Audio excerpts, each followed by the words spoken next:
अमर ने एकटक प्रतिभा को देखते हुए कहा, चलो आज तुम्हें अपने पेरेंट्स से मिलवा दूं। अमर ने प्रतिभा का हाथ थामकर फिर से यही कहा। प्रतिभा खुशी से चीख पड़ी, सच? उसके चेहरे पर शर्म की लाली बिखर गई। माहौल में और भी रंग भरते हुए अमर ने कहा, सोचता हूँ लगे हाथ उनसे हमारी शादी का दिन भी तय करवा लूं। प्रतिभा ने होले से पलके उठाते हुए कहा, सीधे शब्दों में कहो ना कि तुम मुझे प्रपोज कर रहे हो। इतने निराले अंदाज में तो कभी किसी ने प्रपोज नहीं किया होगा। प्रतिभा की बात सुनकर अमर हंस पड़ा, फिर गंभीर होता हुआ बोला, सच प्रतिभा, बहुत प्यार करने लगा हूँ तुम्हें और तुमसे जुदा होकर जीने की बात सोच भी नहीं सकता। इसलिए चाहता हूँ जल्द से जल्द हमारे रिश्ते को घर वालों की स्वीकृति मिल जाए। जरूर मिल जाएगी स्वीकृति। तुम बताओ कब चलना है? कल कैसा रहेगा? एक्चुअली कल सैटरडे है, सुबह निकलेंगे तो शाम से पहले ही लखनऊ पहुंच जाएंगे, फिर संडे वापस दिल्ली। वेरी गुड, मैं इंडियन ड्रेस पहनकर चलूंगी ताकि तुम्हारे पेरेंट्स को एक नज़र में पसंद आ जाऊं। कहकर उसने अपना सिर अमर के कंधों पर टिका दिया। अमर और प्रतिभा एक ही ऑफिस में पिछले 4 सालों से काम करते आ रहे हैं। प्रतिभा पटना की है और दिल्ली में पढ़ाई के साथ पार्ट टाइम जॉब करती है। इधर अमर भी लखनऊ से अपने सपनों को पूरा करने दिल्ली आया हुआ है। दोनों इतने दिनों से साथ हैं, एक दूसरे को पसंद भी करते हैं, पर आज पहली दफा अमर ने साफ तौर पर प्रतिभा से दिल की बात कही थी। दोनों के दिल सुनहरे सपनों की दुनिया में खो गए थे। अगले दिन सुबह सुबह ट्रेन थी। प्रतिभा ने एक सुंदर हल्के नीले रंग का फ्रॉक सूट पहना, उस पर गुलाबी रंग का काम किया हुआ दुपट्टा लिया, माथे पर नीले रंग की बिंदी लगाई, होठों पर हल्का गुलाबी लिपस्टिक लगाकर बालों को खुले छोड़ दिए। हाई हील्स पहनकर जब वह अमर के सामने आई तो वह आहें भरता हुआ बोला, आज तो महताब जमीन पर उतर आया है, साथ साथ चलेगी रोशनी सारी रात। मिस्टर सायर, आप कहें तो हम प्रस्थान करें, मुस्कुराकर प्रतिभा ने कहा और दोनों एक दूसरे का हाथ पकड़े आगे बढ़ गए। पूरे रास्ते दोनों भावी जीवन के सपने देखते रहे। घर पहुंचकर अमर ने बैल बजाई तो प्रतिभा का दिल धड़क उठा। वह पहली बार अपनी भावी सास ससुर से मिलने वाली थी। दरवाजा अमर की मां ने खोला। पीछे से उसके पिता भी आ गए। प्रतिभा ने जल्दी से दुपट्टा सिर पर रखकर सास ससुर के पैर छुए और आशीर्वाद लिया। सास ने उसे गले से लगा लिया और प्यार से अंदर ले आई। इधर प्रतिभा इस बात को लेकर चकित थी कि पहली बार मिलने के बावजूद उसे अमर के माता पिता का चेहरा जाना पहचाना सा लग रहा था। वह असमंजस की स्थिति में थी। थोड़ी देर की बातचीत के बाद आखिरकार उसने अपने मन की बात बोल ही दी। इस पर अमर के पिता एकदम हड़बड़ा से गए, मगर जल्द ही संभलते हुए बोले, देखा होगा बेटी, तुमने कहीं आते जाते। फिर बात बदलते हुए पूछने लगे, तुम पटना में कहाँ रहती हो? जी, कंकर बाग में। जवाब देकर प्रतिभा ने फिर सवाल किया, पर अंकल, आप दोनों तो लखनऊ में रहते हो और मैं दिल्ली में। आप कभी अमर से मिलने दिल्ली आए भी नहीं हो। फिर मैंने आप दोनों को कहाँ देखा होगा? अमर की मां ने बात संभालने की कोशिश की और बोली, बेटी, एक जैसे चेहरे वाले भी बहुत से लोग होते हैं। वह सब छोड़ और यह बता कि तुझे पसंद क्या है, वही बना देती हूँ। प्रतिभा तुरंत उठ गई और बोली, अरे आंटी, आप बैठो, मैं बनाती हूँ ना। इसके बाद प्रतिभा ने कोई सवाल नहीं किया। खाते पीते और बातें करते कब रात हो गई पता ही नहीं चला। सास ने प्रतिभा को अपने कमरे में सोने के लिए बुला लिया। प्रतिभा ने टेबल पर रखी तस्वीरें देखते हुए पूछा, आंटी जी, अपनी पुरानी तस्वीरें दिखाइए ना, और आप दोनों की शादी की तस्वीर भी। अरे बेटी, अब पुरानी तस्वीरें कौन निकाले? अंदर कहीं संदूक में पड़ी होंगी। और वैसे भी हमने कोर्ट मैरिज की थी। कोर्ट मैरिज क्या बात है आंटी, उस जमाने में भी कोर्ट मैरिज कर ली। अब चल सो जा प्रतिभा, पुरानी बातें याद करने से क्या फायदा, कहकर सास करवट बदलकर सो गई। इधर प्रतिभा सोच में डूबी थी। अगले दिन दोनों दिल्ली के लिए वापस रवाना हो गए। प्रतिभा के मन में अभी भी कुछ उलझने थी, मगर अमर बहुत खुश था। प्रतिभा को लेकर उसके माँ बाप का रिस्पॉन्स पॉजिटिव जो था। प्रतिभा ने अपने मन की बात अमर को नहीं बताई। वह उसकी खुशी में कोई बाधा पहुंचाना जो नहीं चाहती थी। दिल्ली पहुंचकर प्रतिभा ने नेट पर खोज खबर निकालने की कोशिश की, मगर कुछ पता नहीं चला। फिर उसने अमर के माँ बाप के साथ अपनी फ़ोटो अपने पेरेंट्स को शेयर की और लिखा, यह फ़ोटो मेरे सबसे अच्छे दोस्त के मम्मी पापा की है। उनसे पहली बार मिलने के बावजूद उनका चेहरा जाना पहचाना सा लग रहा है। क्या आप इन्हें पहचानते हैं? प्रतिभा के पिता ने जवाब दिया, चेहरे पहचाने से लगते हैं पर याद नहीं आता कि कौन है। जवाब पढ़कर प्रतिभा चुप रह गई। धीरे धीरे यह बात उसके दिलो दिमाग में उतरती गई। कुछ दिन बाद गर्मी की छुट्टियों में प्रतिभा ने अपने घर पटना जाने की तैयारियां शुरू कर दी। पटना जाने को लेकर वह उत्साहित थी, मगर अमर से बिछड़ने के एहसास से मन भारी भी हो रहा था। अमर से विदा लेकर वह ट्रेन में बैठ गई। सारे रास्ते वह अमर और अपने रिश्ते को लेकर सोचती रही। अब वह अमर के बिना जीने की कल्पना भी नहीं कर सकती थी। कुछ दिनों में अमर उसके दिल के बहुत करीब आ गया था। पटना जंक्शन पर उतरते ही उसका दिमाग दिल्ली के गलियारों को भूलकर पटना की सड़कों पर आ टिका। अपने घर के आगे रुकते ही पुराना समय आंखों के आगे नाचने लगा।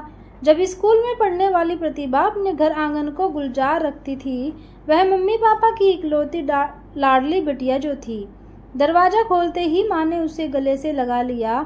अपने कमरे का दरवाजा खोलते ही पुरानी यादों के साए फिर से उसके मन को छूने लगे। बैग एक कोने में पटक कर वह बिस्तर पर लुढ़क गई। 2 दिन प्रतिभा ने जमकर आराम किया और मम्मी पापा को अपनी नई जिंदगी से जुड़े किस्से सुनाए।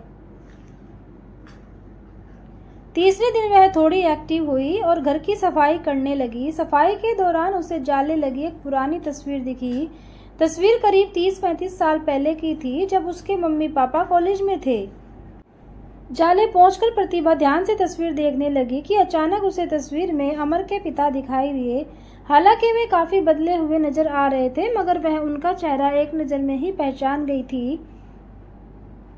बगल में ही उसे अमर की माँ भी दिख गई। प्रतिभा को अब सारी बात समझ आने लगी थी कि क्यों उसे उन दोनों के चेहरे जाने पहचाने लग रहे थे। बचपन में उसने कई बार वह फोटो बहुत ध्यान से देखी थी, पर उसे अब तक यह समझ नहीं आया था कि उसके मम्मी पापा ने अमर के पेरेंट्स की फोटो पहचानी क्यों नहीं, जबकि वे कॉलेज में साथ थे। काफी देर तक प्रतिभा यही सब सोचती रही। तभी उसे सरला काकी का ख्याल आया। उसके परिवार के साथ उनका रिश्ता बहुत पुराना था। प्रतिभा ने अपने साथ वह तस्वीर ले ली। सरला आंटी का बेटा सुजय उसका बचपन का साथी था। सरला काकी ने उसे देखते ही गले से लगा लिया। कुछ देर बैठने के बाद प्रतिभा ने वह तस्वीर निकाली और काकी को दिखाई। काकी तुरंत तस्वीर पहचान गई। तब प्रतिभा ने अमर के पेरेंट्स की तस्वीर दिखाई, जिसमें वह भी थी। इस तस्वीर को देखकर काकी चौंकी और फिर बोली, अरे तुम मुकुंद और सुधा से कब मिली? वे दोनों कैसे हैं बेटा, आप जानती हैं इन्हें? हाँ मेरी बच्ची, ये तस्वीर दिखा अपने पापा वाली, उसमें भी तो वो दोनों खड़े हैं ना। पर मम्मी पापा ने तो इन्हें पहचाना नहीं। प्रतिभा की बात सुनकर काकी थोड़ी गंभीर हो गई। फिर बोली, कैसे पहचानेंगे? उसका घर जो जलाया था तेरे पापा ने, घर जलाया था। पर क्यों काकी? क्योंकि उस वक्त तेरे पापा की बुद्धि मारी गई थी। सरपंच के इशारों पर चलते थे। सरपंच ने आदेश दिया था कि उनकी बिरादरी का लड़का एक दलित लड़की से शादी नहीं कर सकता।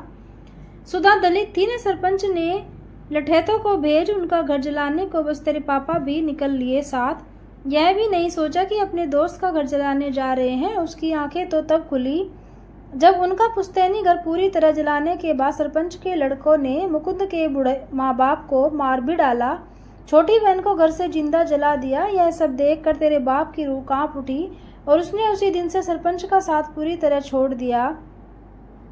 इधर मुकुंद और सुधा किसी तरह अपने जान बचाकर कहीं भाग गए। वे कहाँ गए, उनके साथ क्या हुआ, यह कोई नहीं जानता। प्रतिभा चुपचाप काकी से अबीती कहानी सुनती रही। उसकी आंखों के आगे अब सब कुछ स्पष्ट हो चुका था। क्या आप मुझे उनका जला हुआ घर दिखा सकती हो? बेटा, उनका पुश्तैनी घर तो सालों पहले खंडहर में तब्दील हो चुका है और आज तक खंडहर ही है, कोई नहीं जाता उधर। तू कहती हो तो मैं सुजय को भेजती हूँ तेरे साथ। प्रतिभा सुजय के साथ उस खंडहरनुमा घर में देखने पहुंची। टूटी जली इमारतें, खाली पड़े आधे अधूरे कमरे, दरकी हुई दीवारें, दम तोड़ता वीरानपन, सब चीख चीख कर उस काली रात का दर्द बयां करते दिखे। प्रतिभा ने मोबाइल से तस्वीरें खींची, एक एक जगह जाकर उस दर्द को महसूस किया। फिर अपने घर लौट आई। दिल्ली आकर वह अमर के पिता से मिली और भरी आंखों से उन्हें धन्यवाद कहा।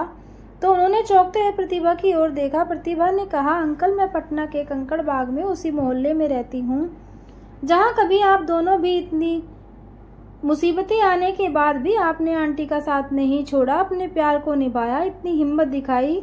You are great uncle. उसकी बातें सुनकर अमर के पिता की आंख भर आई। वे समझ गए थे कि जो राज उन्होंने बेटे से भी छुपाया वह सब बहू जान चुकी है। अमर के पिता ने प्रतिभा के सर पर आशीर्वाद का हाथ रखा और फिर होले से मुस्कुरा दिए। प्रतिभा ने फैसला कर लिया था कि अब वह जल्द ही अमर से शादी कर लेगी, मगर अपने पिता को इस शादी में नहीं बुलाएगी। अमर से भी सच्चाई छुपा कर रखेगी। इस बीच मम्मी ने फोन पर बताया कि अगले सप्ताह पापा का कैटरेक्ट का ऑपरेशन होने वाला है। यह सुनकर उसने अमर से बात की और उसे कोर्ट मैरिज के लिए तैयार कर लिया। कुछ खास लोगों की उपस्थिति में कोर्ट मैरिज करके आर्य समाजी तरीके से शादी करना तय हुआ। प्रतिभा ने जानबूझकर शादी की तारीख 15 दिन बाद की रखवाई, जब उसके पापा का ऑपरेशन हो चुका हो और उसकी शादी में केवल उसकी मम्मी ही आ सके। शादी वाले दिन प्रतिभा की मम्मी ने अमर की मम्मी को देखा तो खुद को रोक नहीं सकी और सुधा कहकर एकदम से उनके गले लग गई। 30 साल पुरानी सहेलियां जो मिली थी। अमर के पिता भी प्रतिभा की मम्मी को देखकर चकित थे। तीनों भीगी पलकों से पुराने दिन याद करने लगे। नियत समय पर शादी भी हो गई। सारा कार्यक्रम अच्छी तरह निपट गया। प्रतिभा की मम्मी अब घर लौटने वाली थी। ट्रेन में बैठने से पहले उन्होंने प्रतिभा को गले लगाया और रोते हुए बोली, बेटा, मैं समझ गई हूँ कि तूने ऐसा इंतजाम क्यों किया ताकि केवल मुझे ही शादी में बुलाना पड़े। देख बेटा, तेरे पापा के हाथों तेरे सास ससुर के साथ गलत हुआ था, मैं यह मानती हूँ, मगर उसी दिन से तेरे पापा बिल्कुल बदल भी गए और उन्हें अपने किए पर बहुत पछतावा भी है। मुझसे शादी होने के बाद उन्हें प्यार की गहराई का एहसास भी हो चुका है।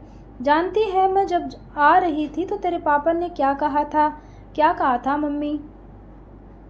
उन्होंने कहा, मुझे लग रहा है मेरी बच्ची मेरा पाप धोने वाली है। वह उसी दलित लड़की के बेटे से शादी करने वाले हैं जिनके परिवार को मेरी आंखों के आगे मार दिया गया और मैंने कोई विरोध भी नहीं किया। मैं सालों से यह दर्द पछतावा दिल में लिए जी रहा था। मेरी बच्ची उनसे रिश्ता जोड़कर मेरी जिंदगी का दर्द थोड़ा कम कर देगी। सच मम्मी, पापा सब कुछ समझ गए। प्रतिभा की आंखें भर आई। हाँ बेटा, और वे तुझसे बात करके आशीर्वाद देने की हिम्मत ही नहीं जुटा पा रहे थे। उन्हें लगता है कि तू उन्हें माफ नहीं कर पाएगी। ऐसा नहीं है मम्मी, पापा को कहना हम जिंदगी की नई शुरुआत करेंगे। कहकर उसने मम्मी को गले से लगा लिया। उसकी आंखों में खुशी के आंसू थे।